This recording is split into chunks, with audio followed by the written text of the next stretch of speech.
চৌকা এবং কিরণগঞ্জ দুইটা বিজিবি ক্যাম্পের মাঝামাঝি স্থানে 177-এর 3S বরাবর এখানে আমাদের বাংলাদেশি কিছু আম গাছ ছিল। তো ভারতের নাগরিকরা আমাদের এই বাংলাদেশি আম গাছ কাটাকে নিয়ে একটা ভারতীয় নাগরিক এবং বাংলাদেশের নাগরিকের মধ্যে একটা উত্তেজনার পরিস্থিতি সৃষ্টি হয়। সেই ক্ষেত্রে দুই পক্ষ, বাংলাদেশ সাইড এবং ভারতের সাইডে দুই পক্ষ জনগণ যার যার দেশের জন্য সবাই শূন্য লাইন বরাবর সবাই দাঁড়িয়ে যায়। তো এই ব্যাপারে আমরা বিজিবি সাথে সাথে আমাদের বিজিবির জনবল বৃদ্ধি করেছি। আমরা অফিসাররা নিজেরাই গ্রাউন্ডে এসেছি। এসে আপনারা দেখেছেন যে 4:10 আমাদের বিজিবি ব্যাটালিয়ন কমান্ডার পর্যায়ে বিএসএফের কমান্ডেন্ট এসেছিল। আমাদের কমান্ডেন্ট পর্যায়ে একটা ফ্ল্যাগ মিটিং হয়েছে এবং বিএসএফের পক্ষ থেকে দুঃখ প্রকাশ করা হয়েছে যে গাছগুলি কাটা হয়েছে এটা অন্যায় হয়েছে এবং তাদের পক্ষ থেকে তারা এটা ব্যবস্থা নেবে।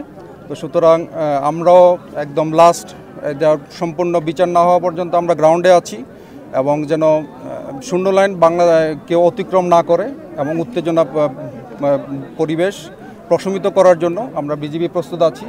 পাশাপাশি আমাদের বিজিবির পাশে আমাদের বাংলাদেশি জনগণ, আমাদের দেশপ্রেমিক জনগণ আমাদের সাথে আছে এবং আমাদের জনগণ আমাদের যেটা নিশ্চয়তা করলো ভবিষ্যতেও আমাদের থাকবে। সুতরাং আপনাদের মাধ্যমে আমি রিকোয়েস্ট করতে চাই, বর্তমানে শূন্য লাইন বরাবর আমাদের জনগণকে দূরে সরে আসার জন্য বিজিবি আমরা দিনরাত প্রস্তুত আছি। আমরা ইনশাল্লাহ যে কোনো পরিস্থিতি আমাদের বিজিবির কন্ট্রোলে আছে। ধন্যবাদ। আহত হয়েছে এবং ওই পক্ষ থেকে বোমা নিক্ষেপ করা হয়েছে, আহত হয়েছে না, এটা হচ্ছে আমাদের মব কন্ট্রোল করার জন্য। আমাদের তেমন উল্লেখযোগ্য আহত হওয়ার কোনো পরিসংখ্যান নাই। তো বিএসএফ এর পক্ষ থেকে আহত বা নিহত হয়েছে কিনা আমরা এটা এখনো জানতে পারি নাই।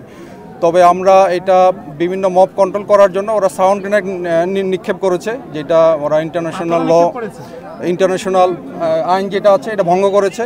তো এই ব্যাপারে আমি আমার মহাপরিচালককে বিস্তারিত ঘটনা বর্ণনা করেছি এবং আমি আশা করি আমাদের বিজিবি হেডকোয়ার্টার এবং বিএসএফ হেডকোয়ার্টারের উচ্চ পর্যায়ে তারা একটা আলোচনা করবেন। তবে আমি এই এলাকায় এটুকু নিশ্চয়তা করতে চাই, বাংলাদেশি জনগণ এবং বিজিবি আমরা প্রস্তুত আছি সীমান্তে। আমাদের বাংলাদেশি 1 ইঞ্চি আমরা ছাড় দিব না এবং এই এলাকার সীমান্তের নিরাপত্তা আমরা এটা বজায় রাখবো। ধন্যবাদ সবাই। 5-6 জন বাঙালি আহত হতে দেখেছি আমরা। এইটা